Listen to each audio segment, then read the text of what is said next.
Jangan lupa subscribe ya. Terima kasih.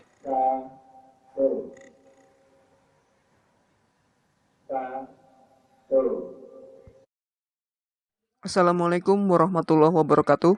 Kembali di sharing internal audit bersama saya yang 9 tahun berkarir dan bersertifikat CIA. Setelah sebelumnya membahas proses internal audit secara umum, di episode ini akan dibahas secara rinci satu persatu proses yang disebutkan di episode tersebut. Kita mulai dengan I yang pertama, yaitu memilih dan merekrut internal auditor. Sebagaimana disebutkan di episode sebelumnya, proses ini dilakukan oleh owner dibantu oleh bagian di perusahaan yang ahli merekrut karyawan seperti HRD atau SDM.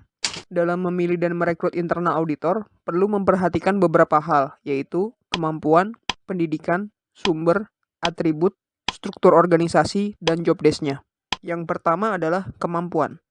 Kemampuan yang harus dimiliki oleh calon internal auditor antara lain harus bisa melakukan semua proses internal audit (IPOAK) seperti yang dijelaskan di episode sebelumnya. Paham konsep GRC, mengerti prinsip manajemen minimal POAC, dan proses akuntansi serta analisa laporan keuangan. Mengerti proses operasional perusahaan dari siklus pembelian, produksi, penjualan, dan pendukungnya. Dan paham dasar-dasar IT dan ERP. Jika perusahaan IT seperti startup, maka harus lebih dari dasar. Semua kemampuan tersebut mustahil untuk dikuasai secara mutlak oleh satu orang internal auditor, jadi bisa dicapai secara kolektif oleh satu tim unit audit internal. Atau jika budget terbatas, maka bisa disiasati dengan memberi pelatihan pada satu orang internal auditor.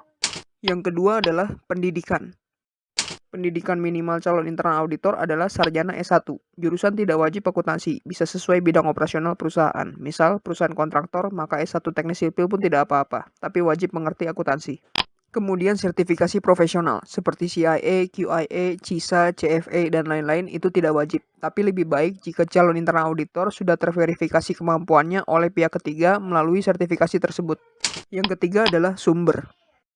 Sumber atau asal calon internal auditor bisa dari pengangkatan karyawan yang ada di dalam perusahaan atau rekrut pegawai baru dari luar perusahaan. Pertama, jika calon tersebut adalah pegawai perusahaan. Keuntungannya adalah kemampuan dan sepak terjang yang bersangkutan sudah diketahui dan bisa langsung dinilai, dan tidak perlu adaptasi dengan proses budaya dan lingkungan perusahaan lagi. Kekurangannya adalah benturan kepentingan. Calon bisa saja mengaudit hasil kerjanya di posisi yang lama, dan kemungkinan tidak akan objektif saat memeriksa dan melaporkannya saat proses audit. Dan juga karena sudah lama di perusahaan, calon terjebak rutinitas proses yang ada. Kelemahan kontrol yang ada tidak terdeteksi karena dianggap hal yang lumrah. Karena berasal dari dalam organisasi yang sebelumnya belum ada internal audit, maka calon kemungkinan belum paham proses internal audit, jadi butuh pelatihan internal audit dan adaptasi pelaksanaannya.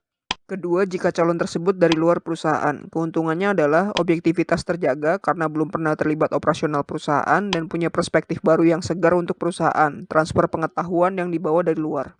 Kekurangannya adalah yang bersangkutan kemampuannya belum teruji jika hanya dalam tahap wawancara dan tes saat rekrutmen, dan yang bersangkutan belum tahu proses, budaya, dan lingkungan perusahaan seperti apa. Sehingga membutuhkan pelatihan proses bisnis perusahaan dan waktu untuk adaptasi dengan budaya dan lingkungan perusahaan. Jadi kesimpulannya, lebih baik gabungan keduanya, dari luar sebagai kepala audit dan dari dalam sebagai auditor, agar berkolaborasi, kemampuan internal audit, transfer pengetahuan dari luar, dan pengetahuan bisnis proses perusahaan. Kenapa orang luar sebagai head? Karena syarat objektivitas adalah harga mutlak. Jika orang dalam jadi audit head, kemungkinan tidak akan melaporkan temuan audit yang bersinggungan dengan dosa masa lalu yang bersangkutan. Begitupun jika budget terbatas dan harus memilih satu, maka dari luar yang harus dipilih. Walaupun belum diketahui sepak terjangnya nanti apakah objektif atau tidak, tapi minimal di awal potensi benturan kepentingan itu bisa diminimalisir. Yang keempat adalah atribut. Atribut di sini berkaitan dengan wewenang yang harus diberikan kepada internal auditor. Pertama, jabatan atau grade. Internal auditor minimal bertingkat manager. Karena yang bersangkutan akan mengaudit dari level terbawah, staff, sampai level tertinggi, dirut, jadi manajer posisinya di tengah. Rentang ke atas dan ke bawah tidak terlalu lebar. Jika hanya diberi level staff, maka rentang ke atas terlalu jauh jika harus mengaudit dirut. Dan jika internal audit adalah tim atau lebih dari satu orang, maka minimal audit head lah yang diberi jabatan minimal manajer tersebut.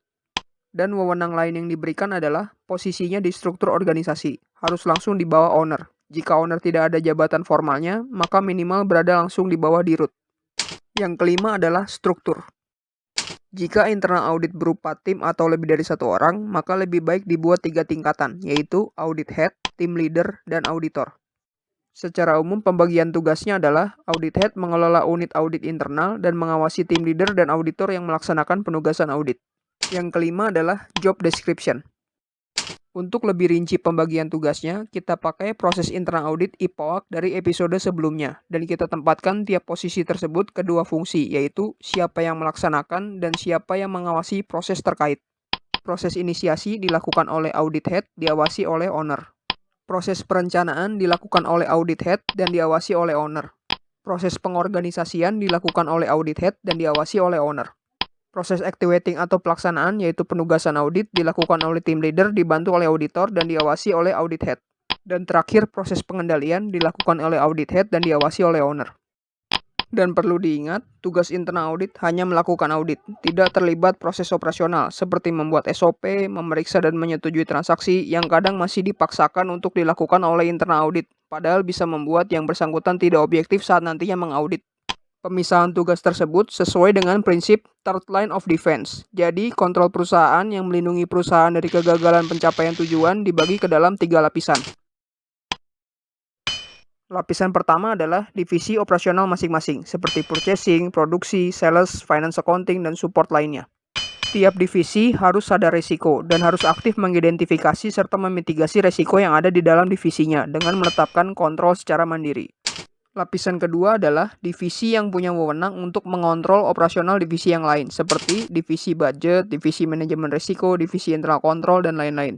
Divisi tersebut memeriksa transaksi yang dilakukan oleh divisi operasional dan mampu menolak jika bertentangan dengan aturan perusahaan dan menyetujui jika sesuai. Jadi tambahan kontrol dari kontrol mandiri internal divisi operasional.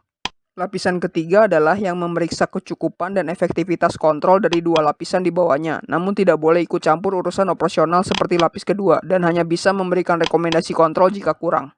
Dan disinilah posisi internal audit.